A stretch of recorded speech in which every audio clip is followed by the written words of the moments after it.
Harry's wife. I'm trying to save them from themselves, part 2. Hello, I'm H.G. Tudor, and you rejoin me for an analysis of the interview that has taken place between Bryony Gordon of The Telegraph and Prince Harry. The interview continues.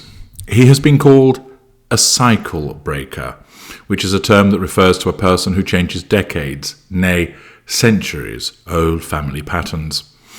There are some who cringe at all this therapy speak, dismissing it as woke Californian psychobabble, or more accurately, the learned word salads issued by his wife. That might have been the case way back in the 80s, but it isn't now. The truth is that when Harry speaks about his feelings, about his escape from dysfunction, or let's be more accurate, his believed escape from dysfunction, he doesn't sound that different from any other person in their 30s who has been forced to confront issues with their mental health.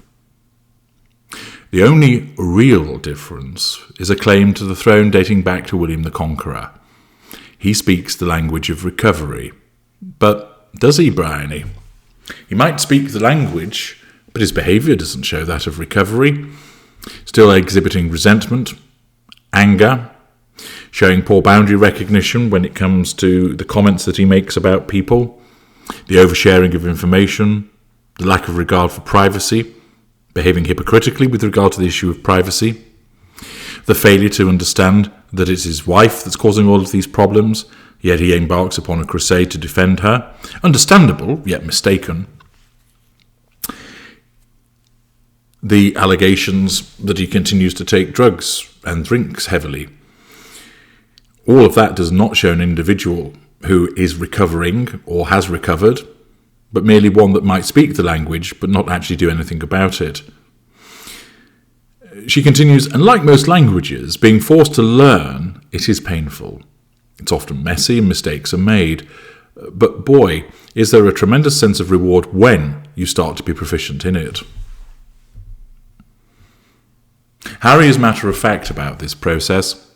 He accepts that any chance of reconciliation is unlikely at the moment. You don't say. I wonder why that is.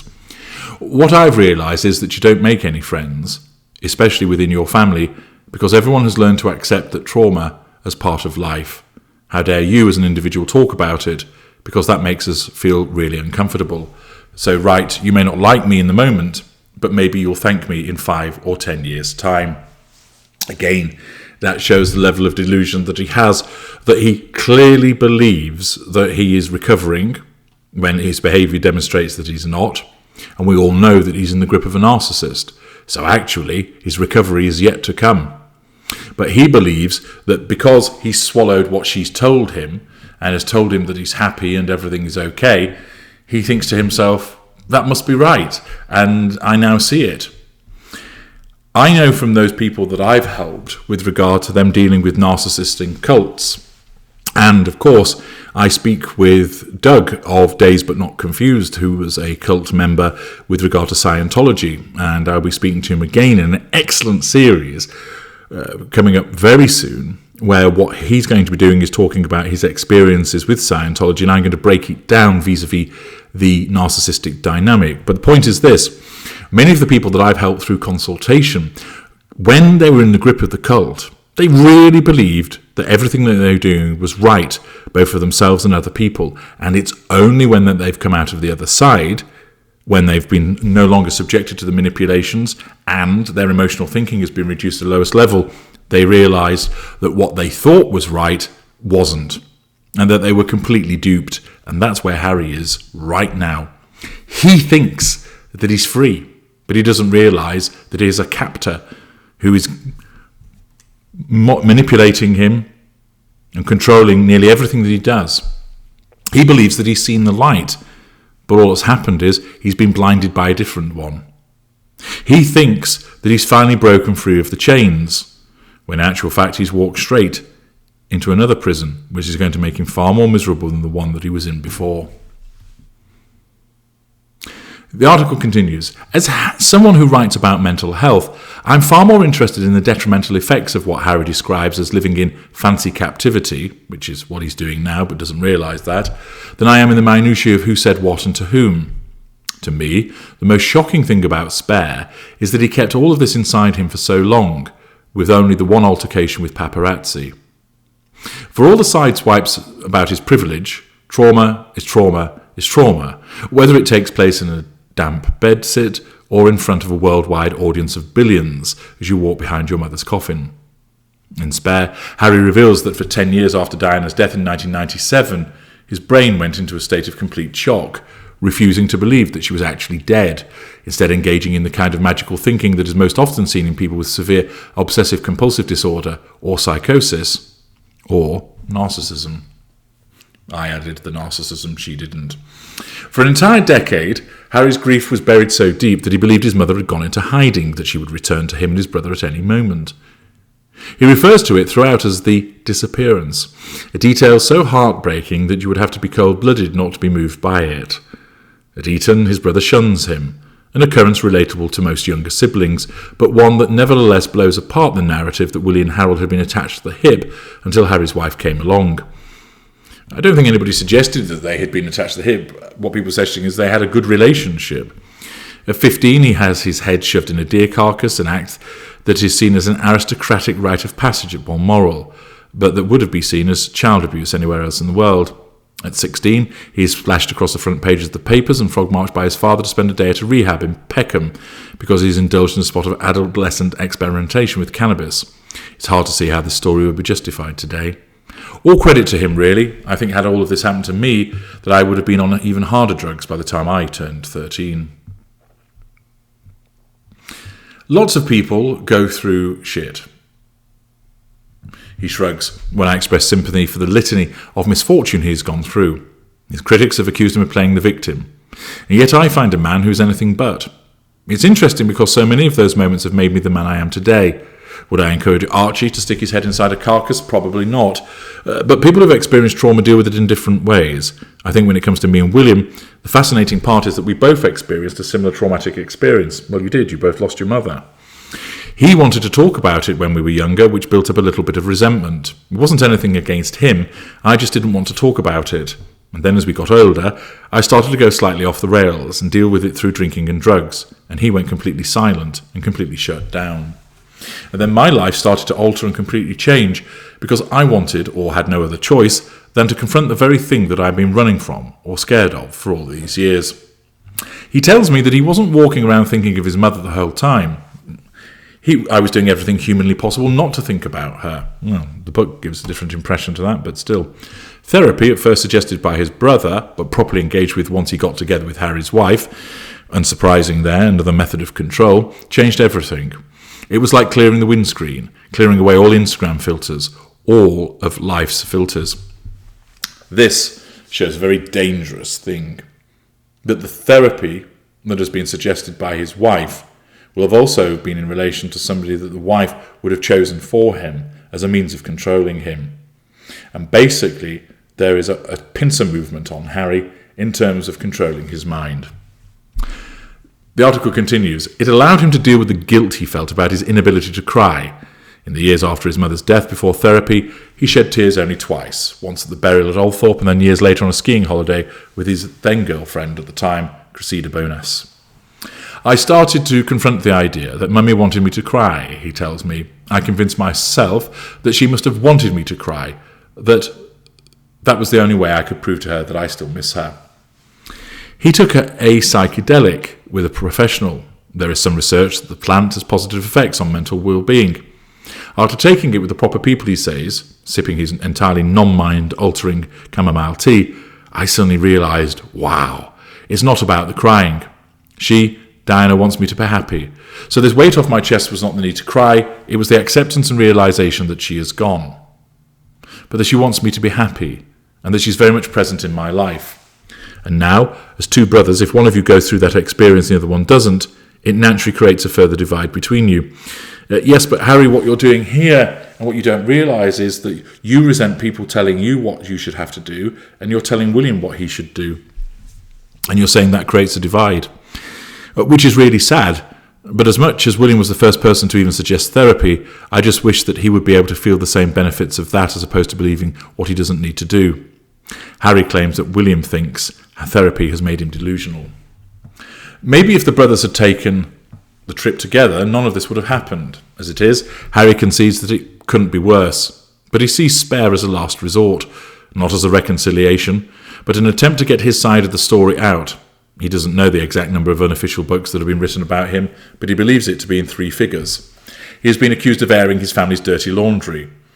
But I always say, what's the difference between airing lies about your family through the British press or airing truth through a book? In my case, this is all contained in one place, where I hold myself entirely accountable and responsible for what I am saying. I don't see why it's so ingrained in society that whatever happens in your family, you should never talk about it. Well, the thing is, Harry, you can talk about it, but it's generally the case because of the recognition of privacy, respect for other people, boundary recognition and the emotional empathy that people I have seen exhibit, that you don't go and air it to the world, and particularly you don't do so through a particular narrative which is governed by your wife. It is patently clear to those of us that understand the narcissistic dynamic that his behaviours and thoughts have been affected by his wife. You can see her hand in everything that he does. You can see it in the phraseology of the way that he talks, his mannerisms, and also some of the language contained in the book. But he can't see this. He doesn't realise that she's the one that is controlling him to speak about his family in a particular way to serve her purposes. He has become so brainwashed, he believes that it serves his purposes also. But to those of us that are experts in narcissism, it's clear as day what's really going on. He explains that no matter what's happened, I can't do this, but they, the royal family, can, because of who they are and what they represent. The way I was brought up is that as a member of the royal family, you lead by example. So you shouldn't be able to use that privilege to get away with more things. No institution is immune to criticism and scrutiny. If only 10% of the scrutiny that was put on me and Harry's wife was put on this institution, we wouldn't be in the mess right now. Blame-shifting, victim mentality. It's so he shudders and makes a guttural sound. Well, at least this journalist understands the difference between guttural and visceral, unlike his wife. It's so dirty, it's so dark, and it will continue and it will carry on. And I look forward to the day when we are no longer part of it, but I worry about who's next. So you don't want to be any part of it, Harry. Very easy. Go your own way. But you don't because you want to be half in, half out, because of the control of your wife, because she needs the titles to get the money that she so desperately craves. He says he knows that the press have got a shit ton of dirt about my family. I know they have, and they sweep it under the carpet for juicy stories about someone else. He tells me about some of the darkest moments in 2019. I was coming back to Frogmore after Archie was born, and I'd walk into the nursery, and there she, Harry's wife, was in floods of tears dripping on Archie while she was breastfeeding him. That was a breaking point for me, and she is someone who doesn't read the stories. She'd be dead if she was reading the stories. So what was she crying about? If she doesn't read the stories, what was she so upset about? The fact that Archie was going to crack her nipples through breastfeeding, even though it doesn't look like she breastfed the boy. So what was she crying about, Harry? She doesn't read the stories, which of course is a lie. We know that she does. Tom Bauer has confirmed as such, and he's not biased like you are, Harry. It's an understandable bias. You wish to support your wife, and that's very common of blinded victims such as you. But the fact is, once again, this anecdote of saying, I walked into the nursery and she was in floods of tears, what he doesn't realise is those floods of tears weren't about anything other than a pity play designed to control him. He thinks she's upset about the situation, although he doesn't actually elucidate what it is. And the reason is he can't, because she didn't say what she was upset about. Typical behaviour of the narcissist. It's not that she's actually upset about anything. She needs to control him, so she turns on the waterworks. And he'll probably, oh my gosh, what's happening? And it causes him to become all the outraged because he does care about her. We know that he does. He has emotional empathy for her. The article continues. We talk about his reasons for doing this. This is not about trying to collapse the monarchy, he says. This is about trying to save them from themselves. And I know I'll get crucified by numerous people for saying that. Yes, and quite rightly so. The question so many have put to him is it worth it? His response is simple. I feel like this is my life's mission, those are the words of his wife, to right the wrongs of the very thing that drove us out, words of his wife, because it took my mum, it took Caroline Flack, who was my girlfriend, and it nearly took my wife. And if that isn't a good enough reason to use the pain and turn it into purpose, I don't know what it is. I tell him from reading Spare, it seemed clear that it nearly took him too. Yeah, I get the impression that he didn't want to exist, and then he met Harry's wife, and he had an experience of, I want to live. I was never aware of how unhappy I was. I didn't allow myself to think about it. Or rather, that's what he's been told his life was by the narcissist, of course. I put it to him that even if Harry's wife is difficult, and I don't think she is, it's unlikely that the monarchy has never encountered a difficult member of the family before. But that's the thing, he nods. That's the unconscious bias, but they always tell on themselves. The press will tell on themselves, and the family will tell on themselves as well. You look back on the history of how many members of my family have shouted at staff, and that is apparently all forgotten about, and Harry's wife is the bully. He shakes his head. It's like, what? No, no, no? Well, it's undoubtedly the case, as I've pointed out previously, that Philip and Charles and Andrew, all narcissists, that they will have behaved in a similar way. But so has Harry's wife. But Harry's wife is the one that has gone up against the institution. She is the one that has told lies in the press. She is one that labelled the press as racists, when in actual fact they're not, by accusing them of using the N-word in relation to her children, which is a patent lie. He continues, I talked to him a bit about the process of writing the book with the ghostwriter J.R. Moeringer. It was definitely cathartic. It was painful at times. It was eye-opening. In the book he talks about the wall, a mental block in his brain that divides his life before and after his mother died. There were memories that I managed to pull up and over the wall that I'd forgotten about, and that I didn't even know existed, and that there were times when I was scared the shit out of myself as well. In what way? For example, Afghanistan. There were moments that took me back. I would close my eyes and put myself back in the cockpit and fly those missions again. And JR was amazed by the level of detail that I could remember. He tells me that the first draft was 800 pages, whereas the finished manuscript is just over 400. It could have been 2 books, put it that way. Some stuff, such as the life-changing trip to Nepal in 2016, had to be removed because of space issues. And there were other bits that I shared with JR that I said, look, I'm telling you this for context, but there's absolutely no way I'm putting it in there. And why wouldn't he put those bits in? Because, he pauses, because on the scale of things I could include for family members, there were certain things that, look, anything I'm going to include about any of my family members, I'm going to get trashed for. I knew that walking into it, but it's impossible to tell my story without them in it, because they play such a crucial part in it. And also because you need to understand the characters and personalities of everyone within the book.